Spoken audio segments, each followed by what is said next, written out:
Le troisième article est un article de Guo Li, journaliste chinois pour l'hebdomadaire Nanfang Zumo, dont le siège se situe à Canton.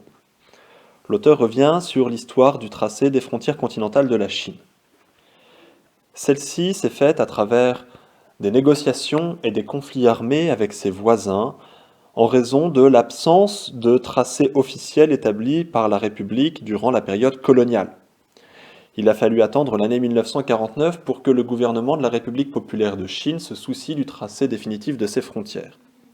Trois exemples illustrent les conflits armés que la Chine a dû mettre en place pour pouvoir asseoir sa souveraineté sur ses voisins. Premier exemple, la frontière sino-indienne, c'est-à-dire entre la Chine et l'Inde. Deux conflits ont éclaté en 1959 et en 1962 entre ces deux géants de l'Asie orientale à cause de la souveraineté de deux régions, le Cachemire d'une part et le Tibet d'autre part. La Chine soutenait la volonté du Pakistan de revendiquer le Cachemire, tandis que l'Inde soutenait la volonté d'indépendance tibétaine pour contrer le voisin chinois. Il a donc fallu attendre que ces questions de souveraineté soient réglées, établies, pour que les deux États puissent se rapprocher et obtenir une signature d'un tracé commun. Aussi, celle-ci ne s'est faite qu'avec la médiation des Nations Unies. L'auteur nous apprend que, en 1982, quand Deng Xiaoping rencontre le secrétaire général des Nations Unies de l'époque, Javier Pérez de Cuellar, il insiste sur l'importance qu'avait la sécurité aux frontières pour garantir le processus des réformes. En effet, c'est sous la présidence de Deng Xiaoping que la Chine apparaît comme un État réformateur avec lequel on peut discuter, et ce n'est seulement que dans les années 80 que la Chine et l'Inde arrivent à s'entendre sur le tracé définitif de cette frontière, tracé qui n'a été établi qu'en 2003. Autre exemple, c'est le tracé de la frontière entre la Chine et l'URSS.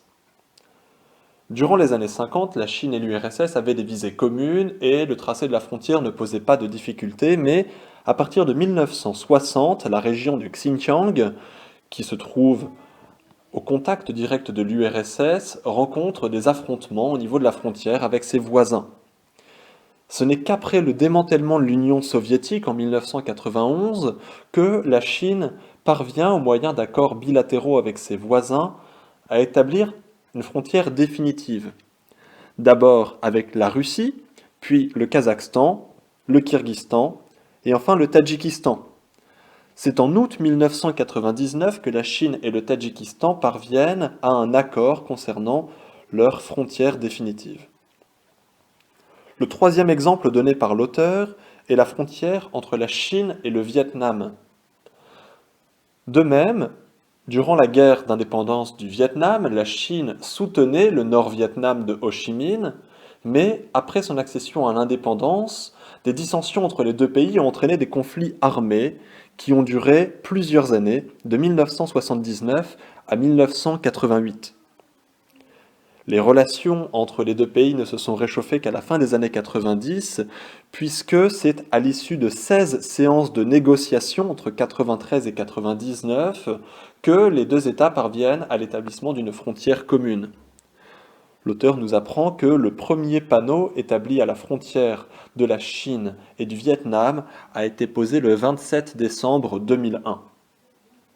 Ces trois exemples nous démontrent que l'établissement des frontières d'un pays ne peut se faire que dans la mesure où les voisins s'entendent et où les intérêts de chacun sont respectés. En absence de frontières clairement établies, ce sont les frontières tacites qui donnent constamment lieu à des affrontements transfrontaliers. Qu'en est-il aujourd'hui des revendications territoriales de la Chine? Alors, on l'a vu, la Chine sur le plan continental a établi définitivement ses frontières, même s'il persiste encore sur deux territoires des conflits transfrontaliers, avec la Corée du Nord d'une part, et avec l'Inde de nouveau. Il y a une réouverture des conflits depuis 2014 concernant les régions du Sichuan et le contrôle du fleuve Brahmapoutre, et de nouveau celle du Cachemire. Un autre territoire, l'État de Taïwan, qui est une grande île au large de la Chine et qui est un pays indépendant depuis 1949, n'est toujours pas reconnue par l'État chinois qui considère qu'il s'agit d'une province sécessionniste qui devrait revenir naturellement à la Chine.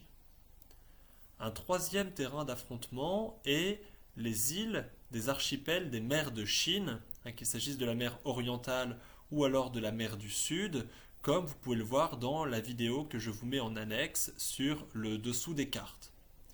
Bref, la Chine tente par tous les moyens, légaux ou non, d'asseoir sa souveraineté et de développer une géopolitique de l'intimidation vis-à-vis de ses voisins et de la solidité vis-à-vis de ses partenaires, étant véritablement la puissance montante à l'heure actuelle en Asie.